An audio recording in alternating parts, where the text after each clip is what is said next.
Hello, welcome to another video. In this video, we are going to be taking a look at the English Language Paper 2 reading, October-November 2019, variant 2-2.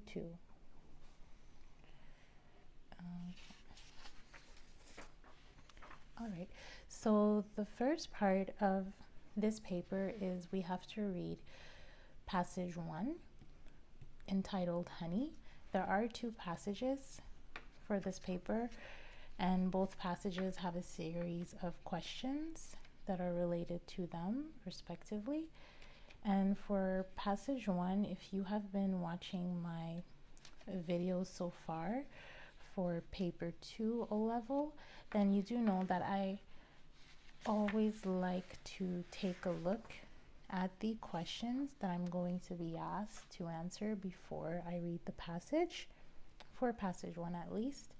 This method works. Okay, so let's do that first. Okay, so here we have question 1, which tells me to identify and write down the information in the passage which describes the importance of honey in former times and the possible benefits of honey in modern times. Okay, it also advises that we must use material from the whole passage. We do not need to use our own words. This is important. Do not need to use your own words, which means that every time that we find something that's interesting in the passage, we can just copy and paste that into here. And it also advises that we are allowed to use note form. Okay, so bullet points, note form, to help you get started. The first point is given, and you may find it helpful. Excuse me. Sorry, I'm still getting over this cough. You may find it helpful to use bullet points when listing the content points. Okay?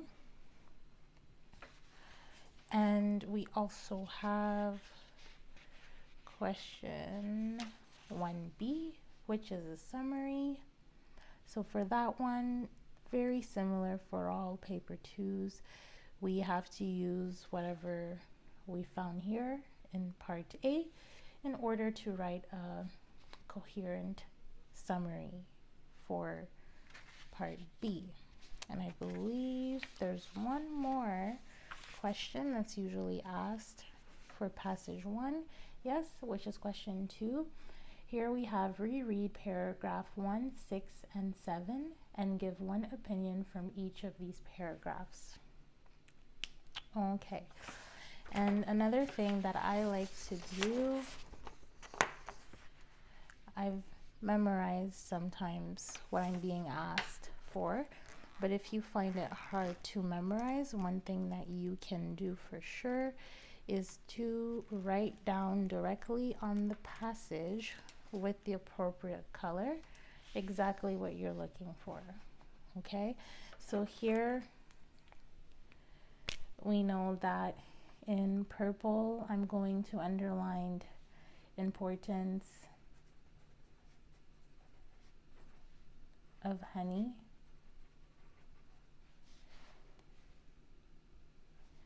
In former times, right?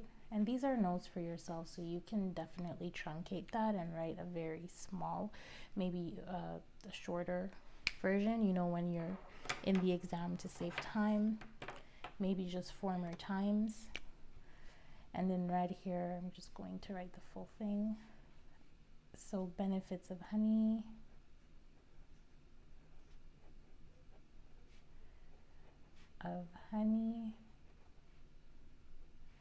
Modern times. Okay, and then finally, I know that in blue here we have one opinion from 1, 6, and 7. Okay, so quickly here in blue I have opinion 1, 6, 7. Okay.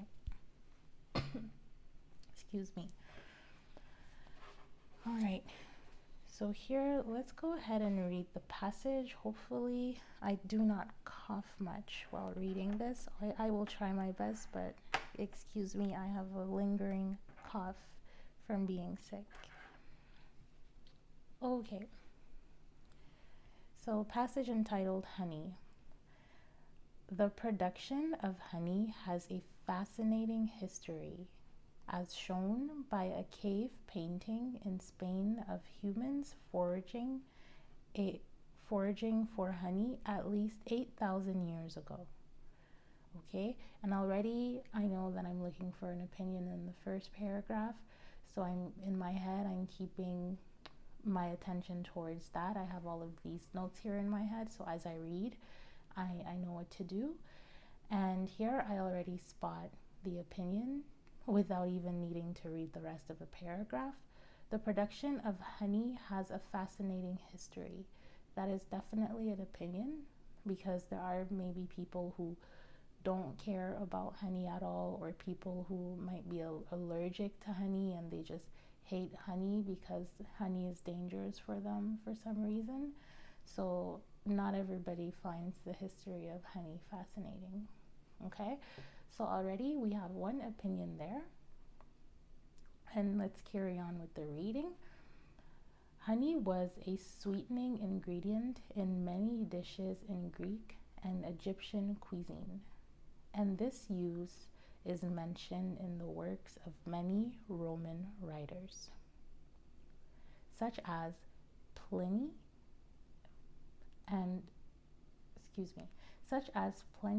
the Elder and Virgil. Honey also features in the mythology of many civilizations. For example, in Greek mythology, the infant god Zeus was fed on honey, and the Roman goddess of the moon was often portrayed in the shape of a honeybee. The texts of many world religions contain references to honey. In the Jewish Bible, milk and honey flowed through the Promised Land. In Islam, the Quran promotes honey as a healthy and nutritious food, and Buddha spent time in the desert where a monkey brought him honey to eat. In ancient times, honey was widely used for medicinal purposes by the Egyptians, Chinese, Greeks, and Romans to heal cuts and burns, for example, and to cure diseases of the intestine. Okay? And let's just pause for a second here. One thing that makes it very obvious that is a sentence is making a point regarding the importance of honey in former times is by any time you see the word used, right? When you see the word used in the sentence, you'll already know that it will be somehow related to honey, and that should make the light bulb go off in your head and say, okay, this might be an important sentence for me to highlight. So if you somehow read too fast through it, you should come back and really try to see what it's telling you, right? So in ancient times already, right? Former times, ancient times, synonym, honey was used for medicinal purposes. Okay, so right there, you know. And here, honey was a sweetening ingredient. So honey was or is, but here, since we're talking about former times, you are looking for was used or was, or anything that has to do, a statement that begins with honey was, or honey also features in the mythology of many civilizations. Okay, here it indicates that honey in the mythology of many civilizations, was very useful, right? And then they state an explicit example in regards to Greek mythology. Okay, so just a little side note for you here on how I got to instantly know that I should be underlining these things. Okay, moving on. All right, so we have here the medicinal purposes. It was seen to be so valued, so it, as in honey, was seen to be so valued that it was sometimes given as a precious gift. So again, important. It was given as a gift. In ancient Egypt, people who worked closely with the pharaoh were allotted daily portions of honey. And honey was given as a present to the pharaoh by people living in outlying territories. Okay, allotted means it was given, so it was attributed. All right, so the people who worked closely to the pharaoh were given honey, daily portions. All right, so it definitely is an example of it being a precious gift. I'm gonna move this closer. There we go. Okay. Paragraph 3. In an ancient tomb in Georgia, in Western Asia, a clay vessel was discovered which contained the oldest remains of honey ever found, revealing that honey was used there 5,000 years ago as an embalming agent for the dead. This practice was also employed by the Egyptians, Babylonians, and Persians. Okay, so here we see that there was a clay vessel that was discovered, and it contained old remains of honey, well, the oldest ever found, revealing that honey was used as an embalming agent for the dead. So embalming, it means, I believe if I remember well, something that you use to preserve dead bodies, so to wrap them in, right? I'll need to double check that, but it has to do with maintaining dead bodies after death. Okay, and the sentence also states that it was employed by the Egyptians, Babylonians, and Persians. Additionally, there was an established custom among some peoples, for example, in both North and Central America, to place jars of honey in tombs as food for the afterlife. Apple slices dipped in honey during the traditional meal for Jewish New Year symbolized a sweet year ahead. Okay, so two things. We first have that in some traditions, people used to put jars, so these little, I guess, glass jars of honey inside of tombs so that the dead could have food for afterlife. Excuse me. And we also see that in another tradition, Jewish people used apple slices dipped in honey as a symbol that the upcoming year would be sweet. So good fortune. Okay. And then the sentence goes on here. And in ancient Chinese wedding ceremonies, the couple sealed their wedding vows with a drink made with honey. So we see that in ancient Chinese tradition, wedding ceremonies used to incorporate a drink made with honey. Okay? Thus, it can be seen that honey also had a symbolic value. There we go. So honey had a symbolic value. Okay.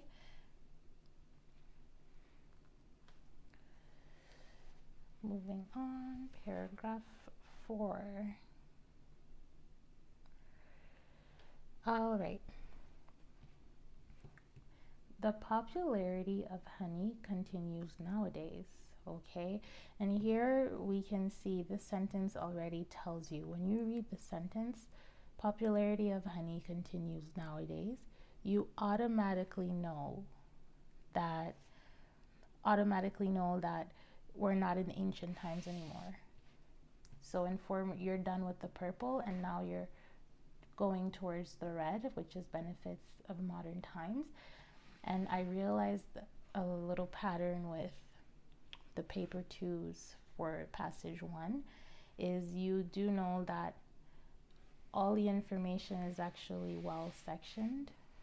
So everything that's in purple, so about the former times, will be mentioned usually in the first half, and then modern times will come back at the end. Okay, will not come back, but will be introduced in the second half of the text. So the text is divided in a chronological order. So that's one way if you're having a little bit of a hard time reading the text, that's one method that you can use to know if you're on the right track. If you have one color here and you realize that you find that color somewhere here, it might make you, it should maybe make you question, okay, is this correct? All right, because I've noticed that the information is grouped together. All right, so former times and then modern times. Okay, so let's move on to paragraph 4. Popularity of honey continues nowadays.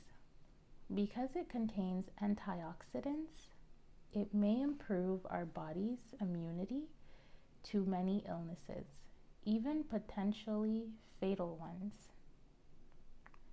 It is thought that honey might be beneficial for patients recovering from illness. Okay, and here I got to underline. You could also underline this. Oops. Okay. Beneficial for patients recovering from illness. So we can see that honey can help for immunity to illnesses, even the illnesses that could potentially be life-threatening. And we also see that honey is good for when you're recovering from an illness. I've been actually consuming a good amount of honey lately myself. Okay, but moving forward, with one British, so maybe I should restart the sentence. It is thought that honey might be beneficial for patients recovering from illness, with one British hospital in 2006 reporting that it planned to use honey to speed up the healing process of patients after surgery. Such research may provide scientific evidence for unconfirmed beliefs held by honey lovers all over the world that honey possesses healing properties. Okay, so yes, here just extra information that honey can actually speed up the healing process. Okay. Honey mixed with lemon is a reliable cure for coughs and colds. Okay, definitely, I agree. In fact, the World Health Organization recommends honey as a treatment for coughs and sore throats, even for young children, stating that there is no reason to believe it is less effective than any man-made remedy such as pharmaceutical medicines. Okay, so here we see that the World Health Organization even recommends honey as a treatment for coughs and sore throats. Okay, which I believe is already a fact that was mentioned here, right? So there's no need to come back and put that in red again. Okay, so I do think that's another thing that you should maybe try to be aware of, is not to underline statements that are either just a repetition for emphasis of the previous statement, or other sentences that just come in to add on or clarify the previous point that was made, okay? So this sentence and the next one, this one here, they present the same information. So I don't believe that if you were to later on when we start writing down our answers for 1A, if you were to write down both of these sentences here, you would just get 1 point because they're essentially the same. Okay? Moving forward. Honey is a source of many vitamins and minerals, the most common ones being vitamin C. Okay? So honey is a source of many vitamins and minerals, notably vitamin C. Calcium and iron. Oops, forgot calcium and iron. Okay. So vitamin C, calcium, and iron. And then the sentence goes on to say, other benefits depend on the type of flowers used by the bees to make their honey. In contrast, if you check the content of any other sweetener, you will find it doesn't contain any vitamins and minerals, or only very few.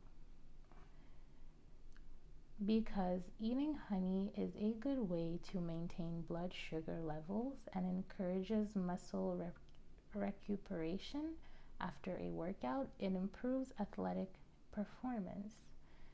Okay, and this is actually a fact that I did not know, but it pleasantly surprised me. So eating honey is a good way to maintain blood sugar levels, which is great, but also this part here, it encourages muscle recuperation after a workout. So if you're someone that's actually athletic, this is pretty good information for you to use, right, on a day-to-day. So consuming honey in modern times. Moving on to 6. Mixed with milk, honey helps to create smooth skin. Okay, and here in my head, I know that I am looking for an opinion for in paragraph 1, 6, and 7. So as soon as I said, okay, moving on to paragraph 6, I know to keep my eye out for an opinion. Okay, so yes, create smooth skin. Consuming this combination every day is a common practice in many countries. And the best shower gels and shampoos are those advertising that they contain milk and honey. Okay, and here you can clearly see that I've underlined in blue, meaning that I believe that this is an opinion. Okay, because here someone says again, the best shower gels and shampoos are those advertising that they contain milk and honey. All right, so that is not a fact, that's an opinion, because there are so many probably very good shower gels and shampoos that don't contain both milk and honey that are maybe better than milk and honey. And it also depends on somebody's condition, right? So again, if you're allergic to honey, then a shampoo or a shower gel with honey inside of it would definitely not be good for you. It would be the worst thing that you could buy, right? So again, when you look for opinions in a paragraph, try to look at every sentence and think if you can argue against whatever the sentence is telling you. Okay, so here if we take a look at this one here for example, honey helps to create smooth skin. All right, this is most likely a scientific fact.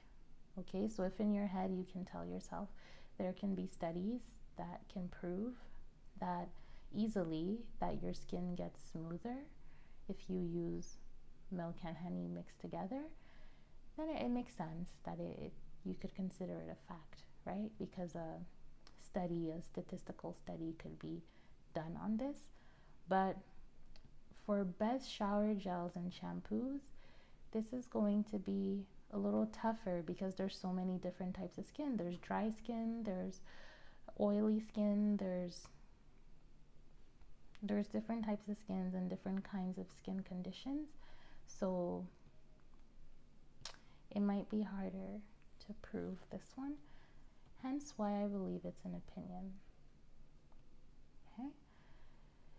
It is thought by some dietitians that because honey contains a unique blend of natural sugars, it triggers changes in the body which ensure we won't crave other sweet foods rather. Okay? So again, this is another benefit. All right. This claim has given rise to a weight loss program based on honey, which supposedly makes it possible to lose more than a kilo in a week. Okay. And this one is not an opinion because here the writer explicitly says supposedly, so apparently. All right, they're not saying this for sure. This should absolutely make you lose more than a kilo. Okay, so supposedly there. All right, that makes it not an opinion. Okay, moving on to 7, we're looking for another opinion. This one is very more obvious, the opinion. All right. And when we realize that even when we are not trying to lose weight, honey can be a part of our normal diet. For example, by being added to tea or to various sauces and cakes. We would all agree that honey is just delicious. All right. So this is definitely, if you need to find one opinion, I say that this one, you absolutely have to find this one if you were to read this by yourself, because we would all agree that honey is just delicious. Very simple way to know that's an opinion. If you just pretend that you hate honey, you can just say, well, I don't agree, therefore it's an opinion because I don't agree, I don't like honey. Okay, so this one is definitely just out there, very out in the open, obvious that it's an opinion. Okay, so make sure you get things like this. When people make assumptions like that, we would all agree that red is the best color in the world, or we can all say that rainy days are better than sunny days. You know, statements that usually start with we would all agree, or it is general knowledge that, I don't know, dogs are better than cats. Okay? Statements that sound that way are usually opinions, generalizations, right? Okay. So now we're done with the reading, and as you can see, I've underlined a lot of the things here that are very useful for our 1A, right? So remember, 1A, we are looking for the importance of honey in former times and the possible benefits of honey in modern times, right? And you do not need to use your own words. Use note form to make our lives easier. All right, and here the first point is given. Sweetening ingredient in many dishes in Greek, Egyptian, Roman cuisine. All right, which is something that I've underlined already, so we cannot use this one because it is already given to us. So the next thing that we can use is honey also features in mythology of many civilizations, such as Greek mythology. Okay, so I'm about to write this down as our first. Oh, and another remark is to realize there's 12 marks, right, for 1A. So 12 marks. I like to just make it even, go 6 and 6 points here to make sure I get my marks. Okay, so here I said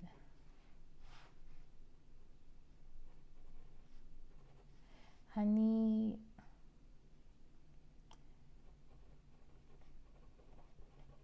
features in the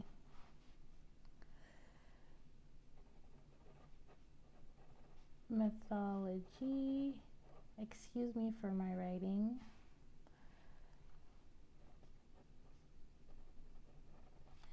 of many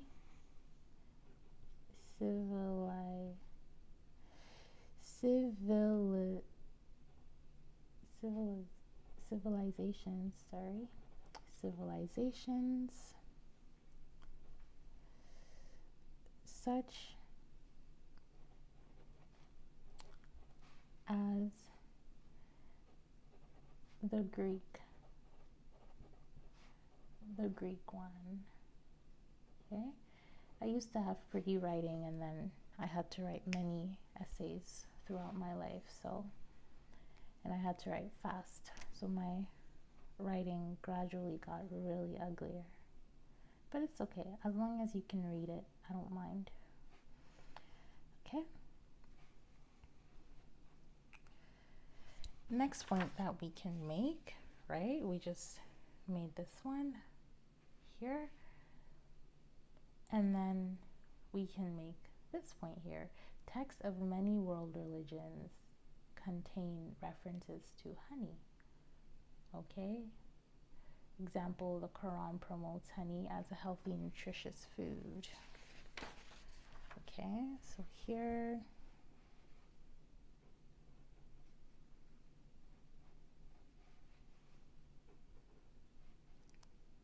text of many world religions contain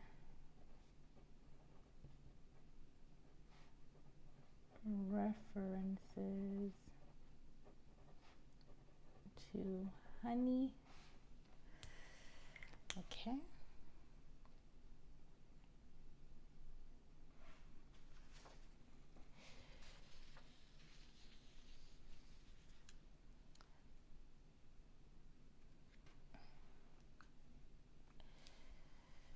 All right. Next point that we can make. In ancient times, honey was widely used for medicinal purposes by the Egyptians, Chinese, Greeks, and Romans to heal cuts and burns. Okay, so here I will kind of truncate that. So we have, that's our third point that we're making here, which is, yes, used for medicinal purposes by Egyptians, Chinese,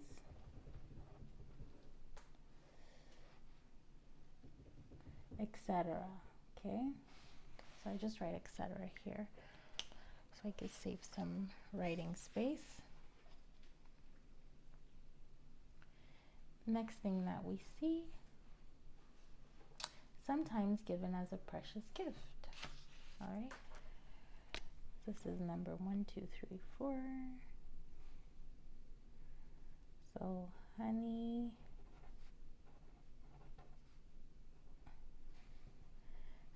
was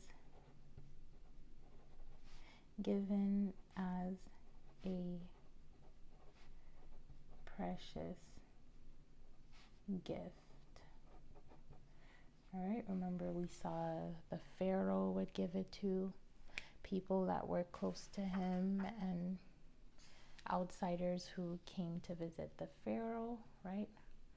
Yes, would give him some honey. So now we have what? 1, 2, 3, 4. So 2 more for ancient times. 2 more, and we even have more than 2. So we can pick and choose whichever you feel like is easier for you to express.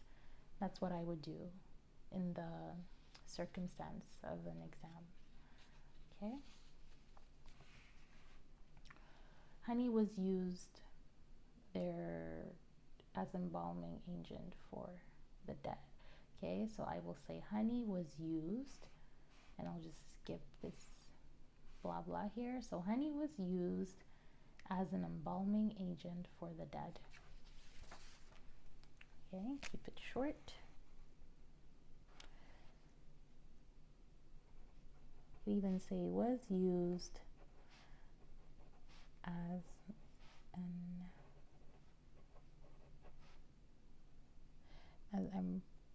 just wanted to make sure I'm spelling that right, as an embalming agent for the dead. Okay. 1, 2, 3, 4, 5. My last one. Okay. What can we use? People placed in tombs as food for the afterlife. Okay. Yeah, I think this one could be really short and sweet. So, was placed in tombs. So jars of honey were placed in tombs. Yes. As food for the afterlife. Okay, so here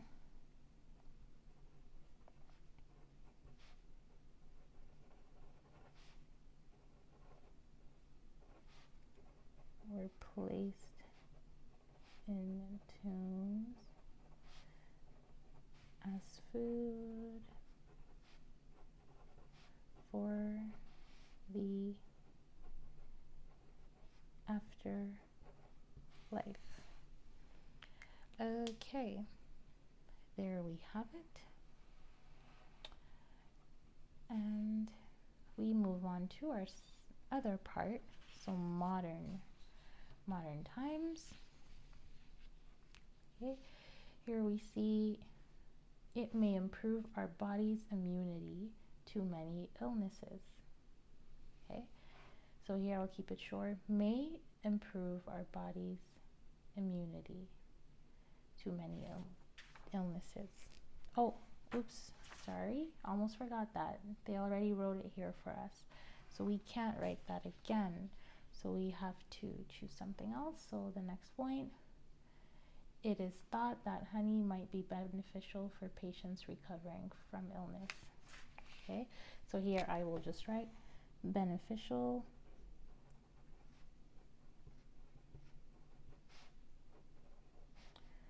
for patients recovering from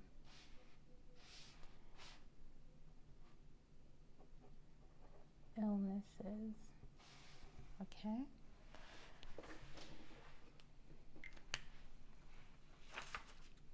Next point.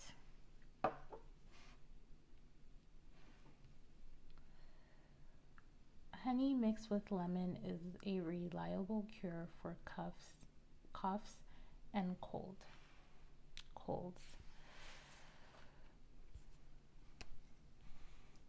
Okay, so this is our second point.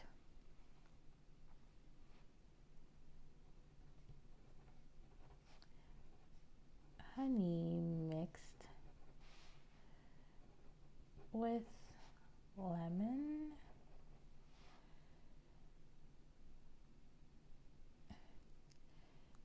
is a cure for coughs and colds. Okay. Third point.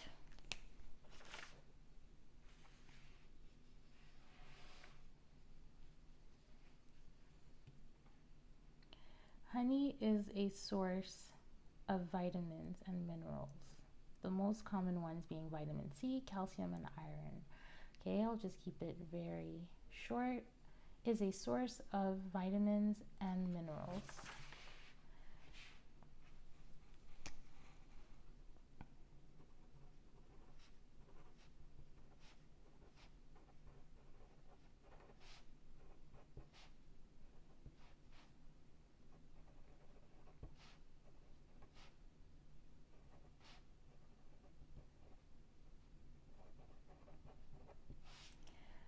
Okay. And then next thing, how many do we have? 1, 2, 3, 4.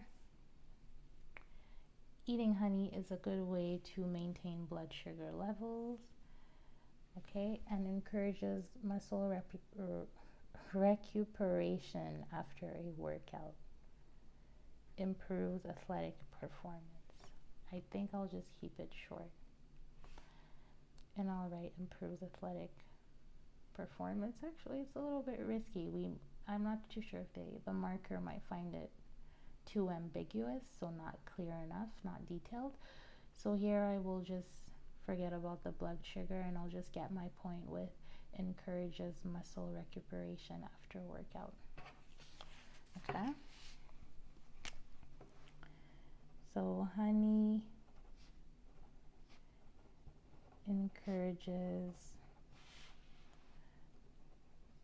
muscle recuperation after a workout. There. Okay. 5.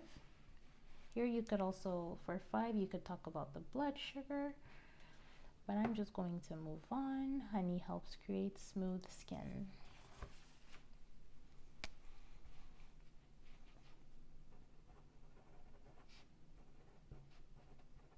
Helps create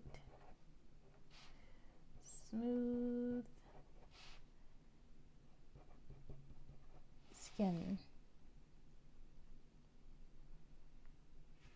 Oh, and don't want to forget, mixed with milk. Honey helps create smooth skin. Okay, so I'll just add this here, comma, when mixed with milk.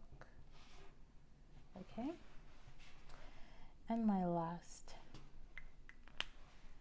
point. Honey contains a unique blend of natural sugars. It triggers changes in the body, which ensure we won't crave other sweet foods. Okay, so here I want to summarize that. I think this sentence is too long, so the point I'm going to make, I'll just paraphrase by saying that honey, when consumed, honey prevents the craving of other sweet foods. Okay, that's just me paraphrasing, but you can always just copy the phrase, right? So here I'll actually write that's an N, by the way, so sorry, my horrible writing. I'll just restart.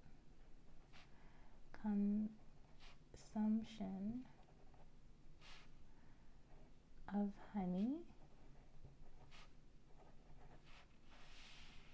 helps prevent the cravings of other sweet foods. There we go. Okay. So here you can see that we have our 6 valid points for the importance of honey in former times, and also 6 valid points for possible benefits, so keyword possible benefits of honey in modern times. Okay, and so 6 plus 6, we get the full marks, which is 12, right? And now for part B, it's just to write a summary, okay? To write a summary using part A. So the key thing to do here is just to use transition words. Yes, transition words, good transition words. So for example, in former, they start it for you, which is really nice anyway. In former times, honey was sometimes used to sweeten dishes. Okay, and then you can go on. Additionally, honey features in the mythology of many civilizations, such as the Greek one. Okay. Furthermore, texts of many world religions contain references to honey. And you can maybe try to, since it's a summary, you could maybe add in a sentence saying, for example, the Quran promotes honey as a healthy and nutritious food. Okay, and then you move on to apart from holy text, honey was also used for medicinal purposes by Egyptians, Chinese, etc. Right? But you can actually finish listing them if you would like. By the Egyptians, Chinese, Greeks, and Romans. Okay, and then from there you would go, it was also given as a precious gift. All right, so here you're just trying to mend all of these points together. So they're really testing you on how well you can transition from one fact to the other. So you will definitely need to make use of your transition words. Okay?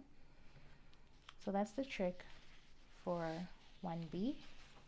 And I definitely trust that you can do that, which is why I gave you a little snippet orally, but I will not write the summary,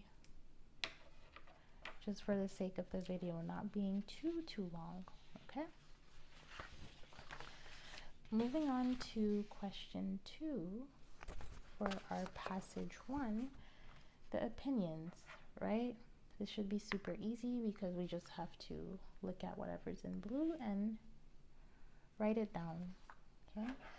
So I hope that you see the value in having the color coding while you're reading the text the first time, because it really does save you time, right? The question's asking you to reread, but if you followed my reading and saw how I was underlining things, or the logic that I have to underline things as I read the first time, it saves you time because you don't have to reread. You have everything just beautifully organized for you. Okay, so first opinion,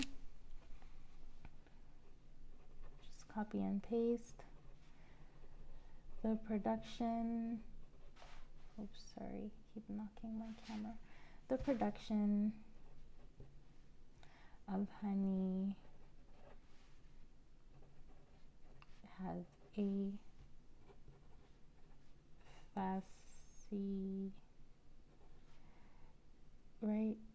fascinating history. Okay, again, reason why this is an opinion is because some people really don't care about honey. All right, so they don't think that the history is fascinating, they just don't care, or maybe they're allergic and they hate honey. Okay, paragraph 6. The best shower gels and shampoos are those advertising that they contain milk and honey. Again, we don't know if that is scientifically proven, so that is an opinion of the writer.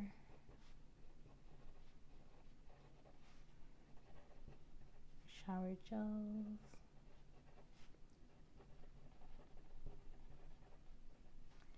And shampoos are those advertising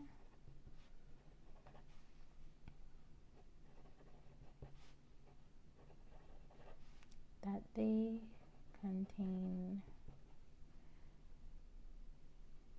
oh, I always run out of space,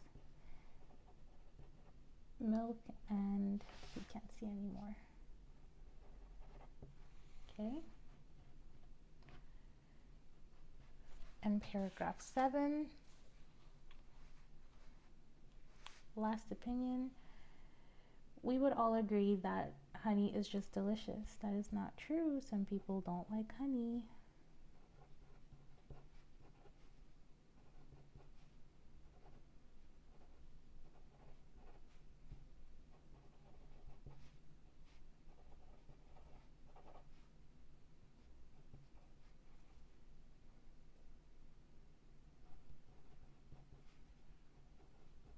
Delicious. Okay, so these are the opinions. I'm laughing because I'm looking at my horrible writing and I'm like, wow. But if only you guys know, this is a complete side note. Feel free to skip this if you're super uninterested, but my writing is actually, my real writing is actually worse than this because my real writing is actually in cursive. So if I just have to copy this for fun, this is actually how I write.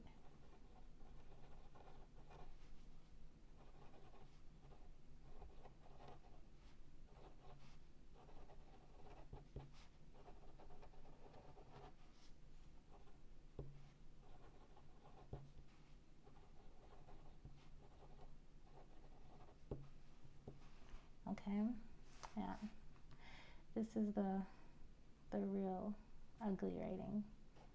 Okay, but anyway, complete side note, that's what we have for passage 1 and its questions. All right, I hope that this was helpful. If you have any questions, as always, please leave a comment down below. If you realize that I've made any mistakes or if there's anything that I've said that you don't agree with, let me know as well. I'm very open to recognizing when I'm wrong, so there's no problem there at all. Okay, so now we can happily move on to our passage 2. And passage 2, again, just like the other paper 2s from the recent years at least, right?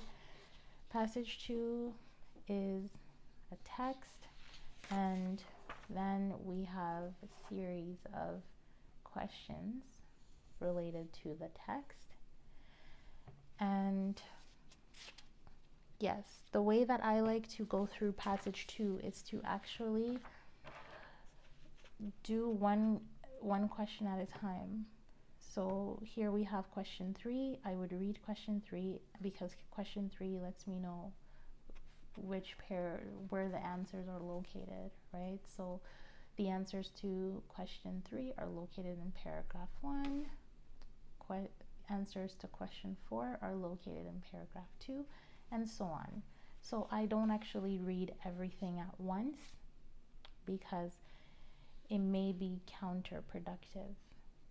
Okay, and there are more questions for passage 2 than there are for passage 1. So trying to fit all of these questions in our heads while we're reading the whole thing and underlining accordingly is it's much more demanding than with passage 1. Okay, so let's take a look at our first question. But first and foremost, passage 2 is entitled Hortense. Okay, and paragraph 1, question 3, we are looking for to answer these two questions. As a child, what did the writer want to do when he became an adult? And 3b, why did the writer think that he was an exceptionally lucky person? Each worth 1 mark. Okay. So we can go ahead and read.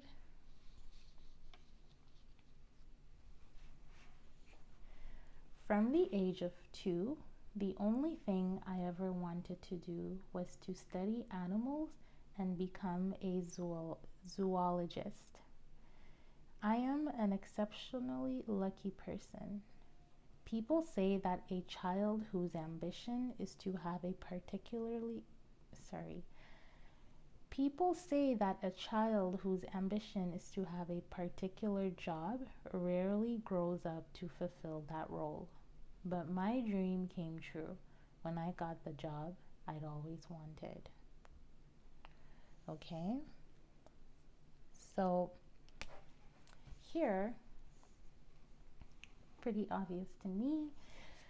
Oops, I have a question in my head, but just in case you need to see it. First thing we're looking for, as a child, what did the writer want to do when he became an adult? This is very straightforward because he says, the only thing I ever wanted to do was to study animals and become a zoologist. Okay? So here, only thing, study and become a zoologist. Okay?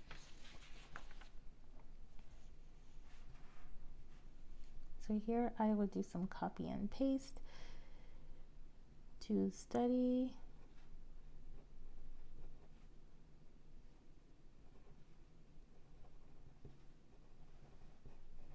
animals and become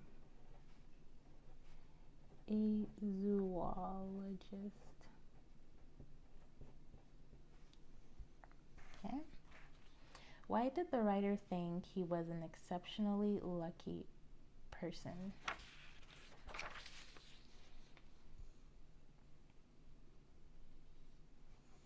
Okay. Oh, and by the way, I think for the first part, if you said to study animals only, or you said become a zoologist, I believe that they would accept it. Okay, but again, I like to play on the safe side, so I don't know how strict they would be, so I would, just to be safe, put both, right? It's right there, and it doesn't cost you much to just write both, and they're essentially the same thing. Okay, and here, I am an exceptionally lucky person. People say that a child whose ambition is to have a particular job rarely grows up to fulfill that role, but my dream came true when I got the job I'd always wanted. All right, and here again, why does the writer think that he is lucky? Here we have, because the thing is that he became a zoologist, so his dream came true because he got the job he wanted, right? Or you could say that, or another way to express that thought is to say that because a child whose ambition is to have a particular job rarely becomes reality for that child, right? So either or, but the easiest route is to say that his dreams came true and he got the job he'd always wanted, right? And most people don't get the jobs that they dream of. All right, so here I'll just put both for you. Most people don't get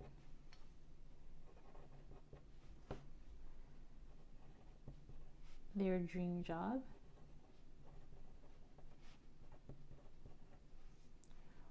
or here I'm putting an or for you, right? Or he got the job that he always wanted. Okay. Paragraph 2. Question 4. The writer brought into the house every conceivable type of creature. So every conceivable type of creature, meaning every creature you can imagine. Give the phrase used later in the paragraph which conveys the same meaning. Okay? And the family comforted each other with the thought that the writer's hobby was just a phase I was passing through and that I would soon grow out of it. Explain in your own words what the family felt about his hobby. Okay. So keep these two in mind while I read paragraph 2. Throughout my formative years, I drove my family mad by catching or buying and bringing into the house every conceivable type of creature, ranging from monkeys to the common garden snail. My family members comforted each other with the thought that my hobby was just a phase I was passing through and that I would soon grow out of it, although they were harassed by my vast assortment of wildlife.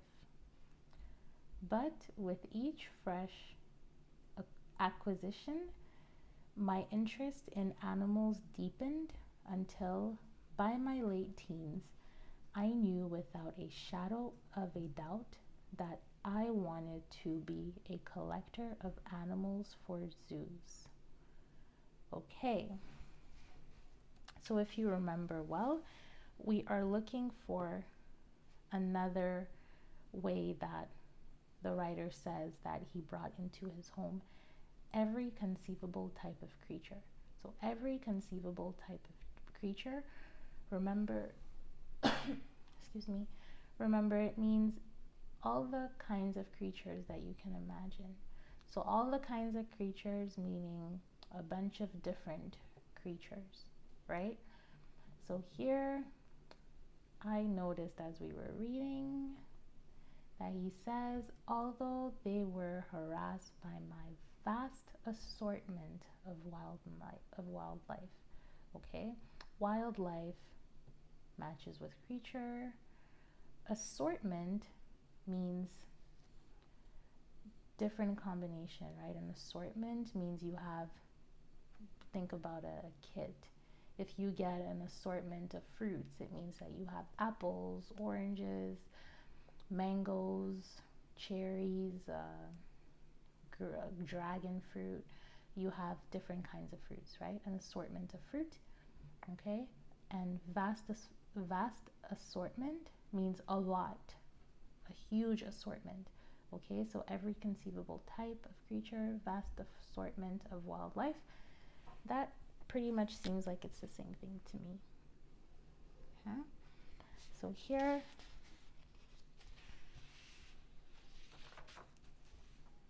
right? Give the phrase used later in the paragraph which conveys the same meaning. So it means the same thing. We have vast double S, assortment,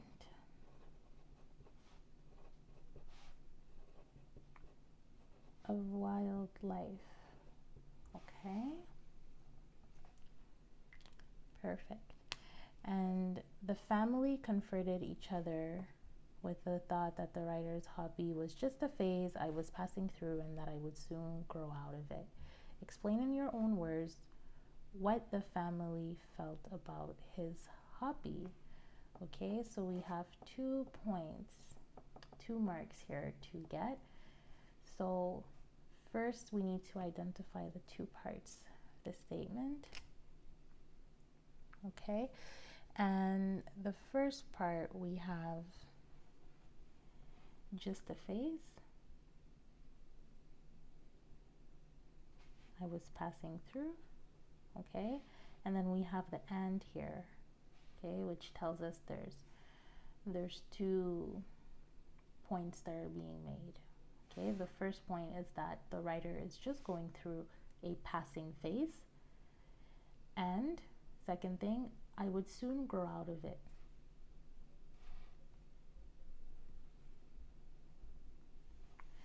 Okay, and me, when I'm writing exams, I like to make it very explicit for the writer to know that I'm really reaching for my points. Okay, so I could say, I would either put 1 and 2, right? Or you don't need to put 1 and 2 to enumerate, but you can, it doesn't matter. Okay, so just a phase that I was passing through. So passing through means that it's not going to last forever. And what's a word that means that it's not going to last forever? Means temporary, right? So you can write here,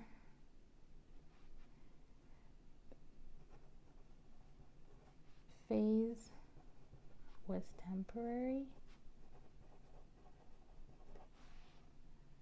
Okay, and 2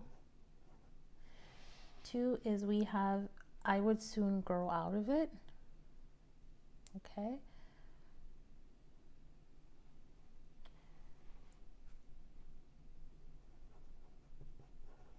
writer would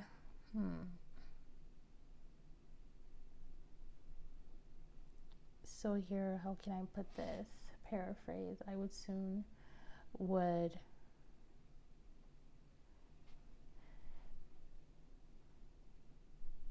writer would give me 2 seconds. So the writer would, you could say get over it. Get over it, or here I'll put, or leave it behind as he got older. Okay, and it being the phase. All right, so those are the 2 points that are being made. Okay, moving on to our paragraph 3. Why would the writer's school friend no longer look after Hortense? Okay, what 2 signs were there of the school friend's desperation to be rid of Hortense? Paragraph 3. Let's find out what this Hortense thing is. One day, I received a phone call from a school friend who lived in the countryside and who possessed a deer. Okay, called Hortense. So there we have it. Hortense is a deer, which he had looked after since its birth, and which he described wrongly, as I discovered later, as young. He explained that as he was moving to a town apartment, he was unable to keep his pet, even though it was tame and house-trained, he said, and his father could deliver it to me within 24 hours or even sooner. I should have picked up on this desperation to be rid of it. Okay, interesting. All right. So why could the writer's school friend no longer look after Hortense? Okay, and here very explicit. He explained that he was moving to a town apartment. Okay, so there's our answer here.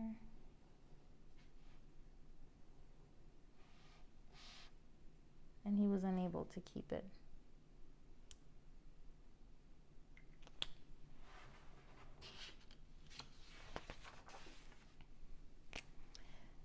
So he, oops, here you go, you can see now. He was moving to a town apartment. Right, so quick copy and paste there.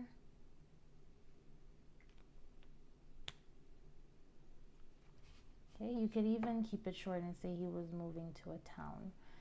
All right. So here, you could even go and say no pets allowed.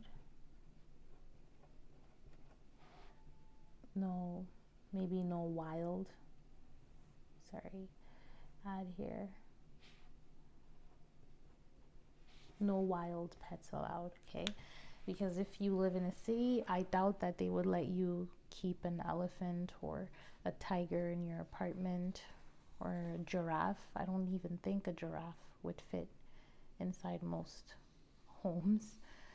Okay, and here we have next for 5B.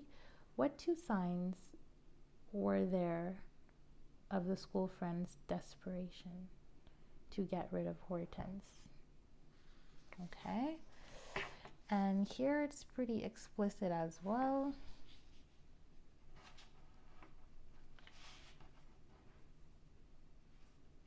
The desperation. Since birth, he was unable to keep his pet, even though it was tame and house trained. His father could deliver it to me in 24 hours. Okay, so this is, or even sooner. This is definitely desperation.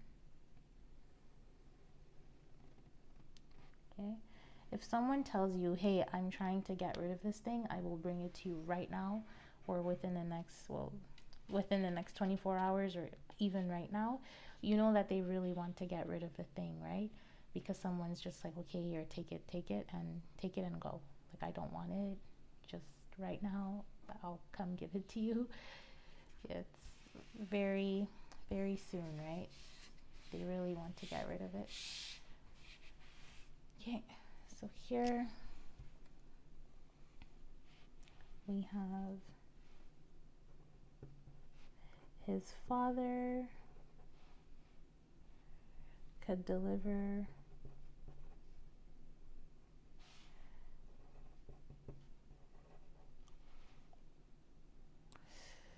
I keep getting lost here. Could deliver Hortense. What kind of name? I've never seen a name Hortense before. It's interesting. Hortense in 24 hours or even sooner. Okay, and next thing we have to think, I should have picked up on his desperation. Okay, so here are other things that make me think is that even though it was tame and house trained, so I'm hesitating between tame and house trained, and described him as young, as I discovered later. I think this is what they would want you. House and tame. Yes, I definitely think that this one here, which he described wrongly, as I discovered later, as young. Okay, because imagine you go into a store and there's, stupid example, but you go into a store and there's a t-shirt, right? A t-shirt that the store really wants to get rid of. And what you don't know is that there's a big hole under the armpit, right? of the t-shirt, there's a huge hole, but they don't want to tell you. So when you walk into the store, you say the t-shirt's in the bag already, you cannot try it on, and they say, oh no, don't worry, it's perfect condition, just take it and go.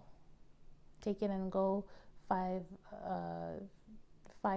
or a very cheap price, right? And when they put it in the bag for you, you can't try it on, you can't see it. So when you get home and you take it out the bag, you realize there's a big hole. So you're like, wow, they were really that desperate that they would lie about the fact that it's in perfect condition. Okay, so I know I'm a little bit deviating with my example from this context, but that's the feeling I get here. He basically told his friend, so I mean, we have two he's, which makes it awkward.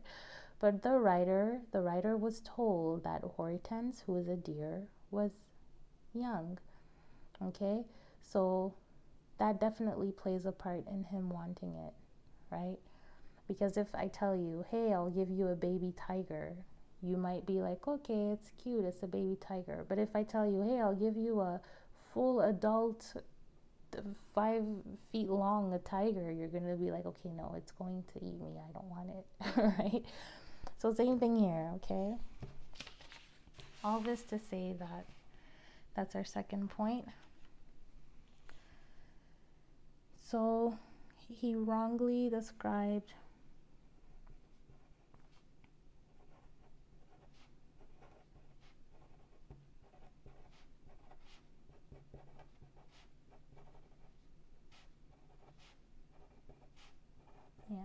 I think the tiger example is better than my t-shirt example.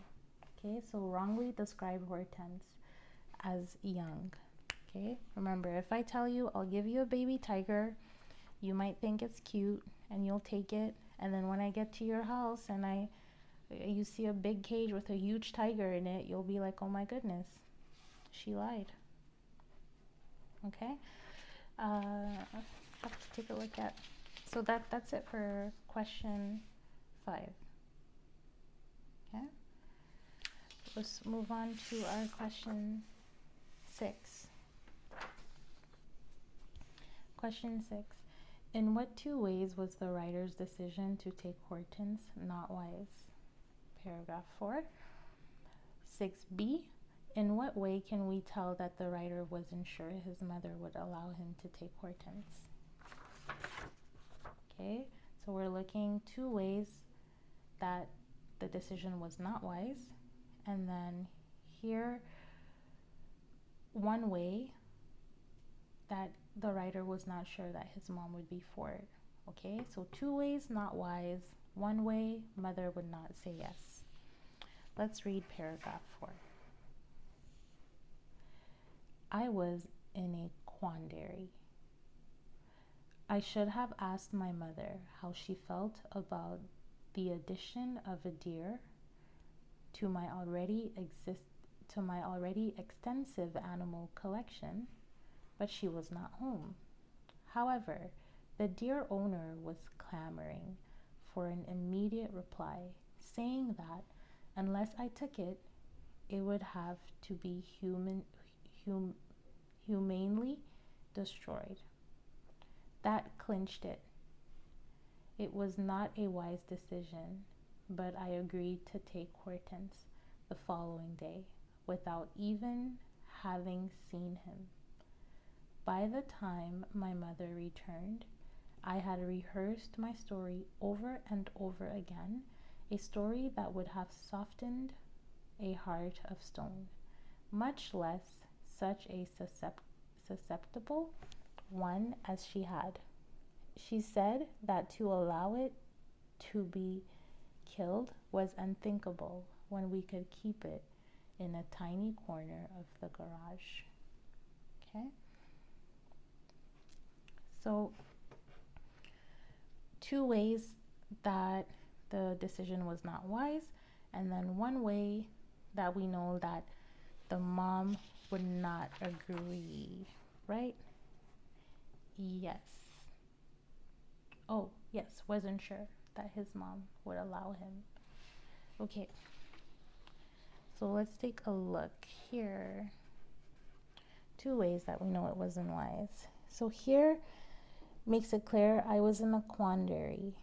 Okay, quandary means it's a synonym for dilemma.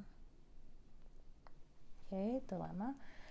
So I should have asked my mother already how she felt about the addition of a deer to his already extensive animal collection. Okay, so here already he makes it clear he should have asked his mother how she felt. So already that is definitely not wise. Okay, so writer says that he should have asked for his mother's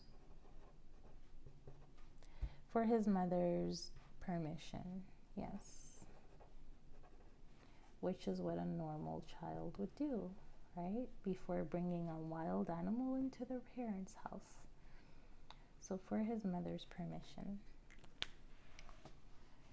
Second thing,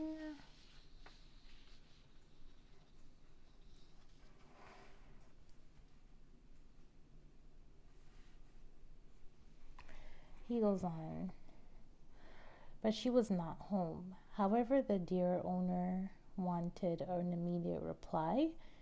Okay, we're looking for the second thing that tells us that the decision he made was not wise, right?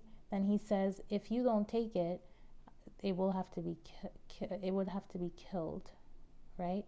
And that's when he says that clinched it. So that sealed the deal. It was not a wise decision, but I agreed to take the deer Hortense the following day without even having seen him. Okay, so here this makes it very clear it's unwise. So you take something without seeing it. That's how to regret your decision 101 when you take something you haven't seen. Right? So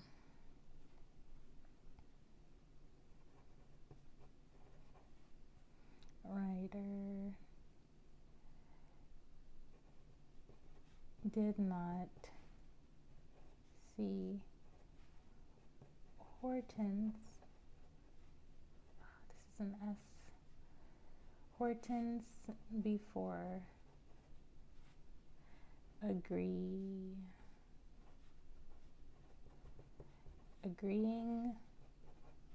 to take him. Okay. Other mistake, very bad mistake. And in what way can we tell that the writer wasn't sure that his mother would allow?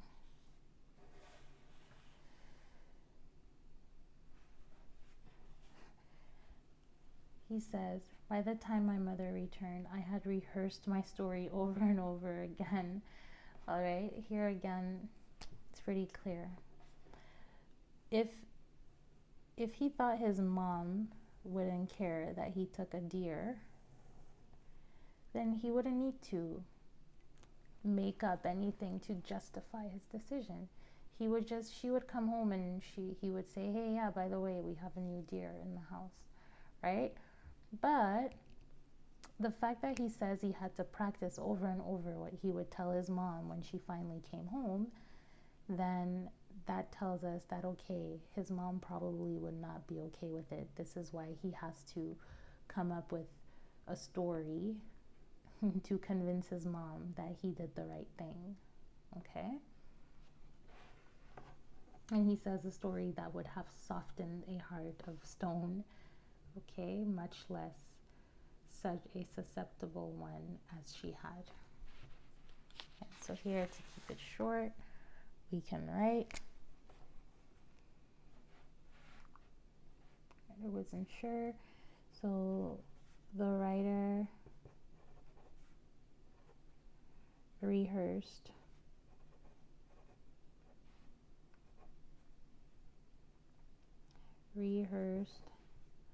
a story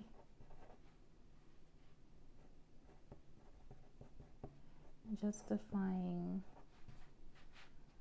his decision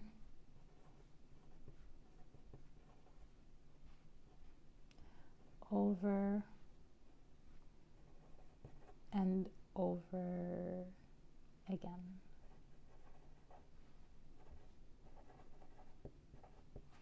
Okay, so there you have it. So the story that justifies his decision. He had to rehearse it over and over again. All right, so that's for paragraph 4. We move on to paragraph 5. Hortense had a pair of horns with a forest of lethal-looking spikes, and he was about 4 feet high. Give one word from the paragraph which shows a surprising contrast between his appearance and his behavior. Why do you think the writer was in a hurry to thank the boy and his father? What do you think the writer's brother feels about animals? Okay, let's take a look at all this. First, we read paragraph 5.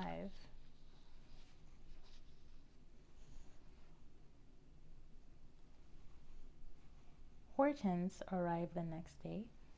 Stepping from his truck, he delicately plucked one of my mother's prize roses, which he proceeded to chew slowly. He had a pair of horns with a forest of lethal-looking spikes, and he was about 4 feet high. Hurriedly, before my mother could recover from the shock of Hortense's appearance, I thanked the boy and his father profusely, attached a rope to Hortense's collar, and took him into the garage. Excuse me.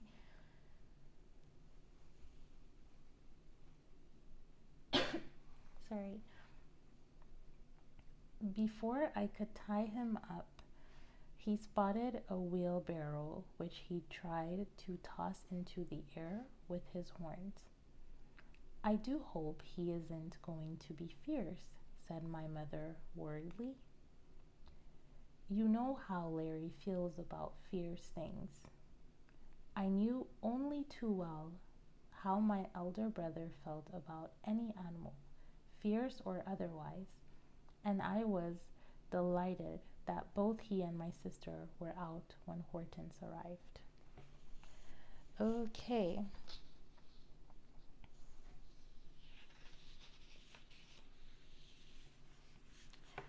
So Hortense had a pair of horns with a forest of lethal-looking spikes, and he was about 4 feet high. So one word from the paragraph which shows a surprising contrast between his appearance and his behavior. So we're looking at the difference between the way he looks, which what he looks like is described as having lethal-looking spikes. So that means pretty intimidating, right? And threatening, okay? But we want a word that contrasts. So one word that would contradict or would be the opposite of what he looks like, right? And let's see if I can spot it. I see.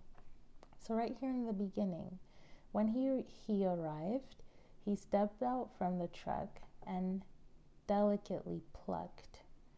Okay, so it means that here I put my pen down, right? He delicately plucked. So very softly he took the rose, right? But based on the way that he looks like he has lethal spikes, so he looks very threatening.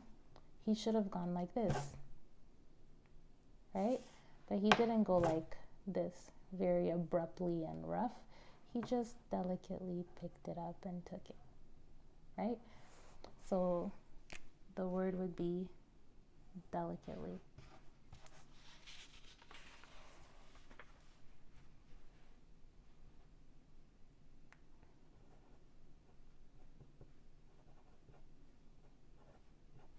Okay. Delicately means softly, with care, right? Okay. Our next question.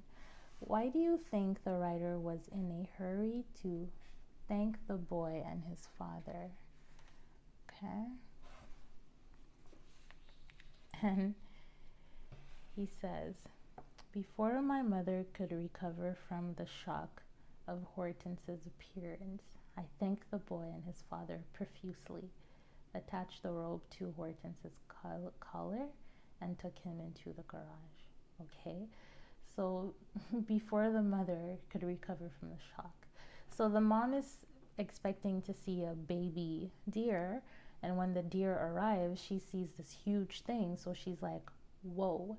So what he did, he quickly said, thank you, thank you. He quickly took the deer and brought it in the garage. Most likely before the mom could be like, oh no, take that back. We don't want it, right? So he had to accept it fast before the mom changed her mind. Okay, so why do we think that he did it? Hurry, was in a hurry. So he hurried before his mom changed her mind. Okay, that's why he did that. What do you think the writer's brother feels about animals? Okay, so here this is pretty clear. The mom said, I do hope he isn't going to be fierce, so he won't be rough, right? The mother said worryingly, you know how Larry feels about fierce things. And then the writer says, I knew only too well how my elder brother felt about any animal. So any animal, fierce or otherwise. And I was delighted that both he and my sister were out when Hortense arrived. Okay, so how does the brother feel? The brother probably does not like animals. So what do you think the writer's brother feels about animals, actually? So, here the writer's brother, excuse me, bad writing, doesn't like animals. Wow. I'm actually super sorry about my horrible writing.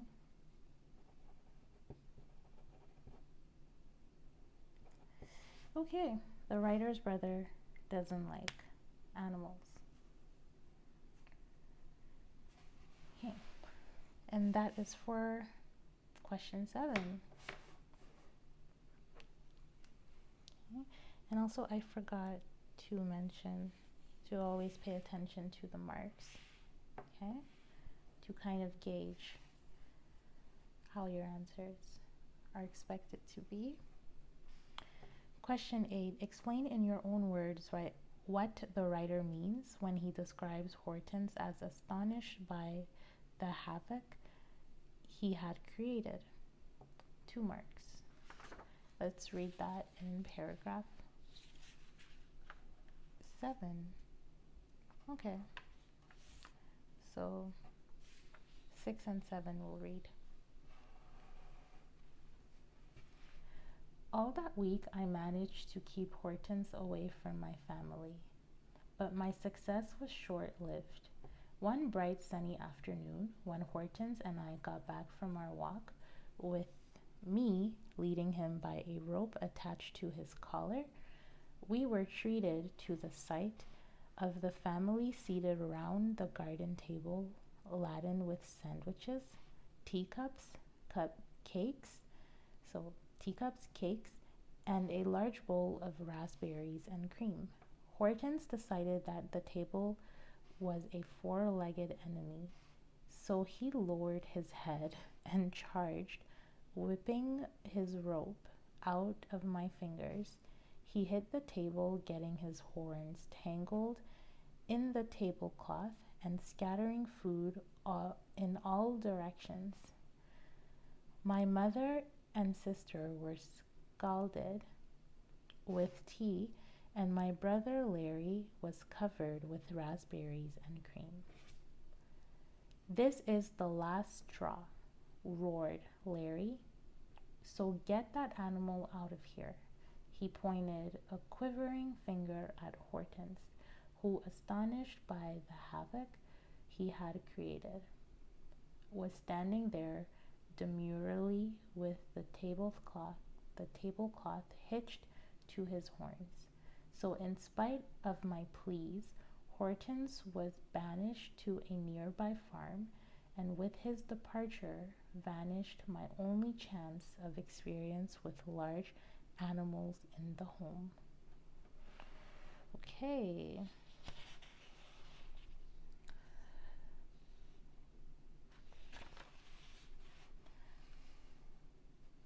So explain in your own words what the writer means when he describes Hortense as astonished by the havoc he had created. Okay, so here we have 2 marks, so we need to get the 2 points. So astonished, we have one statement here. He is astonished, right? This is the first part. And the second part we have is he created a havoc.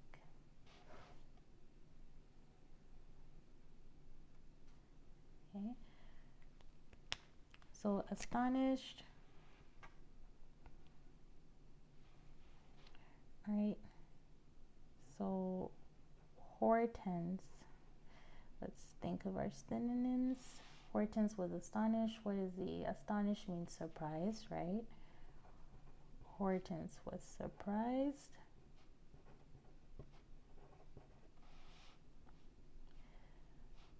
by the havoc, right? The havoc is chaos, mess, right? What else? Disruption, right? Or trouble. Okay, so he was surprised. He's surprised at something. He's surprised or by the mess that he made, right?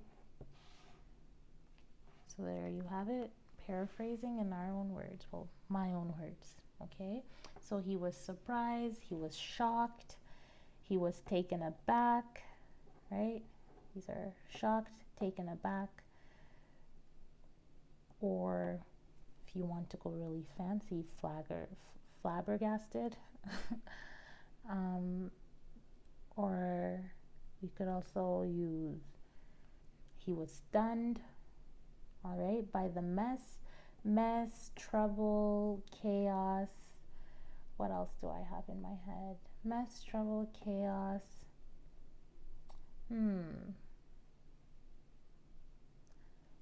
Disruption is what I said, right? Any other synonym that you can find to paraphrase. Okay, so there we have it. Question 8, paragraph 7. Now we have paragraph 9. There's always not paragraph 9. We have question 9. And I realize for paper 2s, you always have a question like this that's asking you to find synonyms, right? To capture the meaning in a different way. Which is why I think, again, word of the day is very important for you. because there's no magic way of solving questions like question nines. You just need to have a somewhat rich vocabulary and be able to recall words that you know and use them when it's convenient. Okay, so here for each of the words below, circle the letter A, B, or C, A, B, C, or D, which has the same meaning that the word has in the passage. So looking at line 5, looking for the synonym of formative. Line 5, throughout my formative years. Okay, throughout my formative years. Throughout my young years. Okay, throughout my original years. Already I know that this is nope. Okay, throughout my early years. Makes sense. Throughout my growing years. Nope. Right? So I would go between early and young. Okay, I can even read the rest of the sentence to help me. Throughout my formative years, I drove my family mad by catching or buying blah blah blah. Throughout my formative years. My young or early, I would go with early years, right? Early years of life. This is more of a common way of speaking. Oops. Another important thing, follow the instructions, right? Circle the letter, not the word. So don't be like me, follow the instructions. Circle the letter. There, smiley face. Okay, don't do this. I'm just being silly now. Circle the letter. Okay. Quandary, line 18.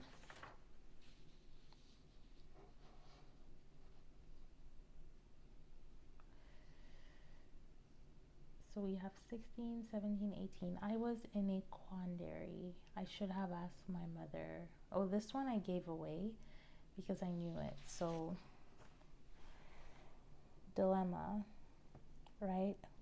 I know that quandary is dilemma.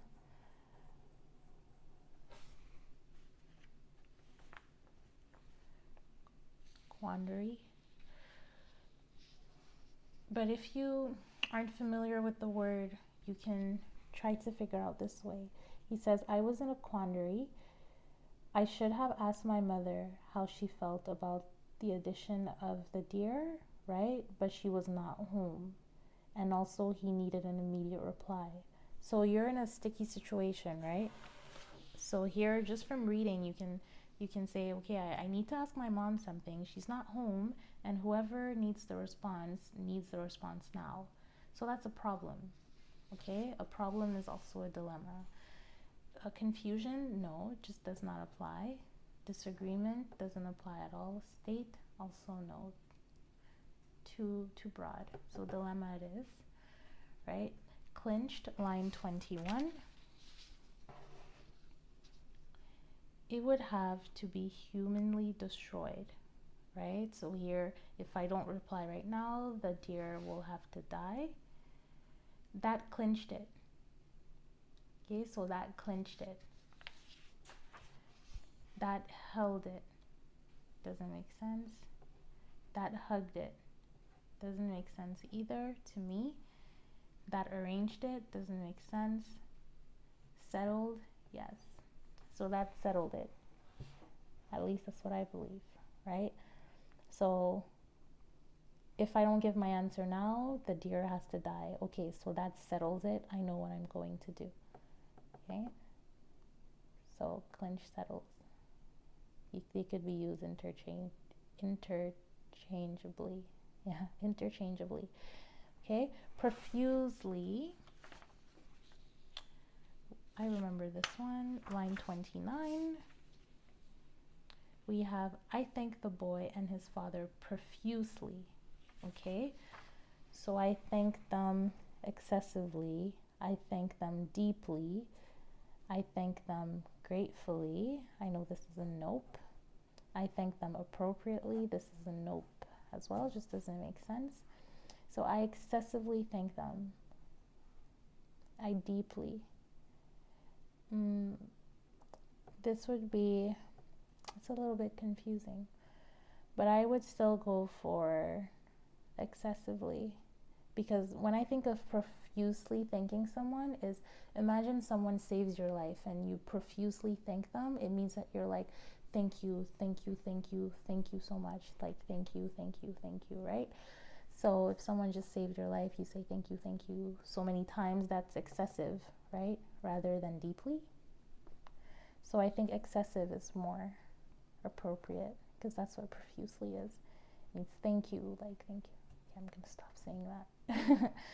Okay, and demurely line 45.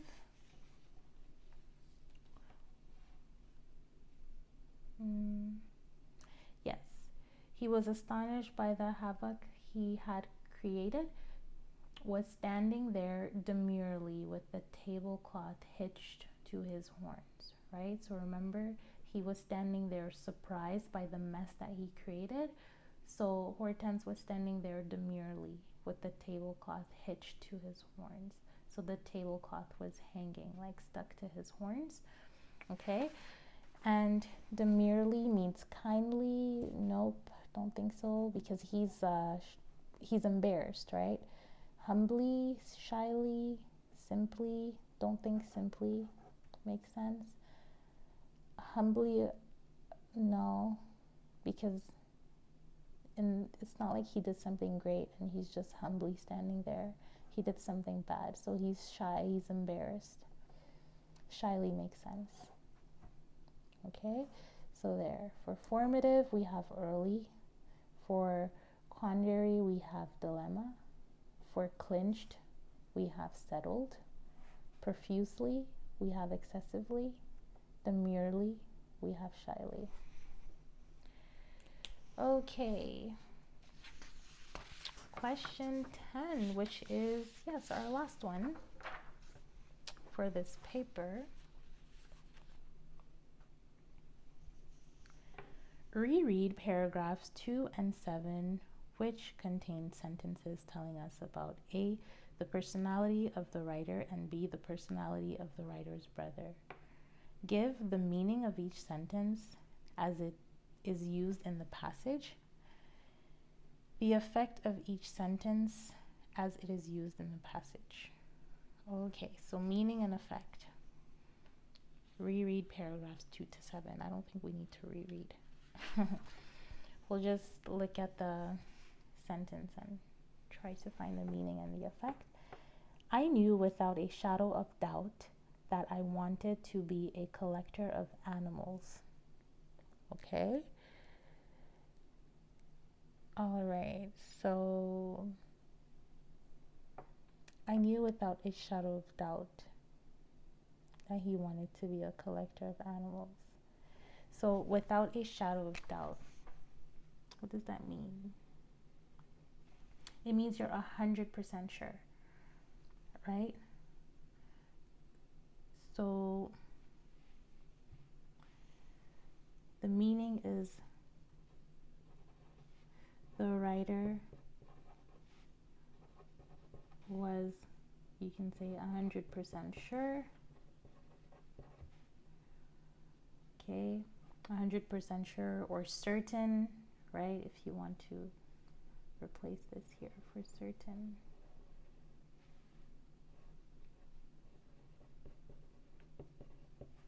Was certain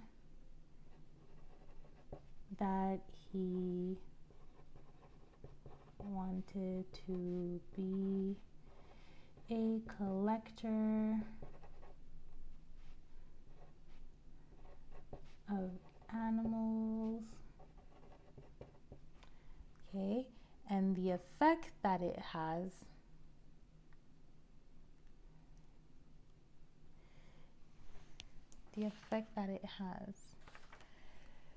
I knew without a shadow of doubt that I wanted to be a collector of animals.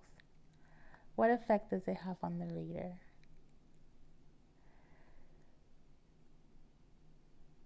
So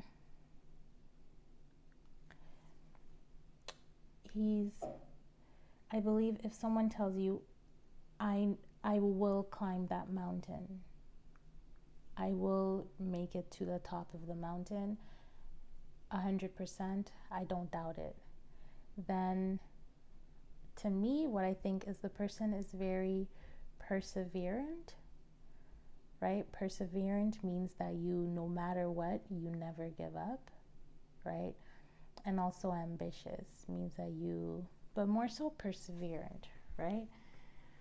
I would say the writer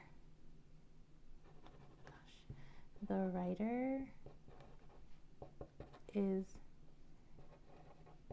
very perseverant.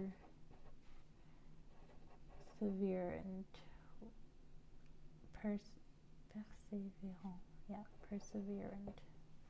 Believe that it's with a perseverant. Yes, with an A. Okay?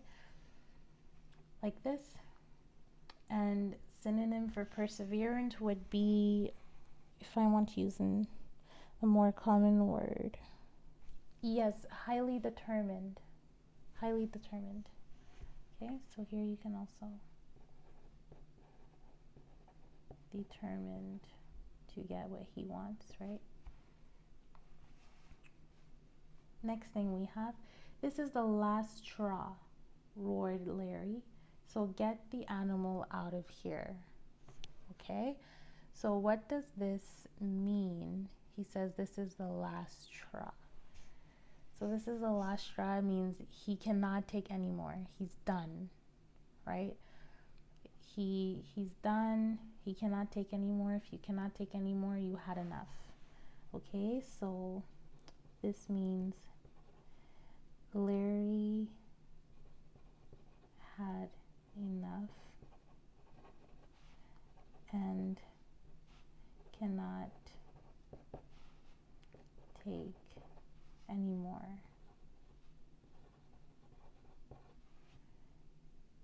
Okay, he cannot take any more. Any more of what, right? He cannot take any more of Hortense. Of Hortense being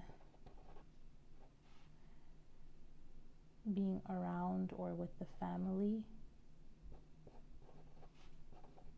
with his family. Okay. So the effect that it has is you can see that he's just very over it. So he has a temper, right? Because this is the last straw. Yes, okay, now I know why they requested that we read 2 and 7. I was quickly looking here, right? I was quickly looking, and here it says, Hortense arrived the next day, right? And then all that week, I managed to keep Hortense away from my family. But my success was short-lived. So Hortense was only there for a week. And he says this is the last straw. So this was the last chance. I'm done. And it has only been a week. Okay, so he's pretty impatient, right? I mean, maybe after a month or even maybe 2 months, you can say, okay, I tried. But just 1 week, 1 week's not that long. Well, at least to me, right? It's still pretty new after a week. So Larry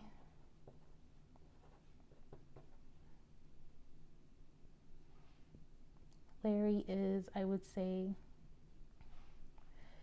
is not patient enough. Is not patient enough, yeah.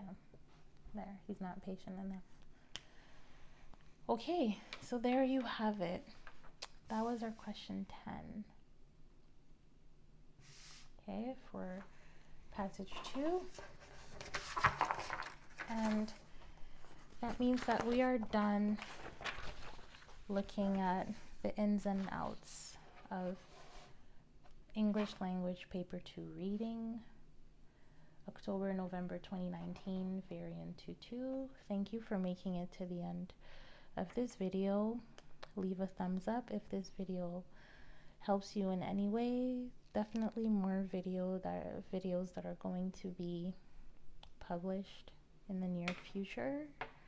And of course, I hope that you have a great day or night depending on where you are located in the world. And I will talk to you in the next video.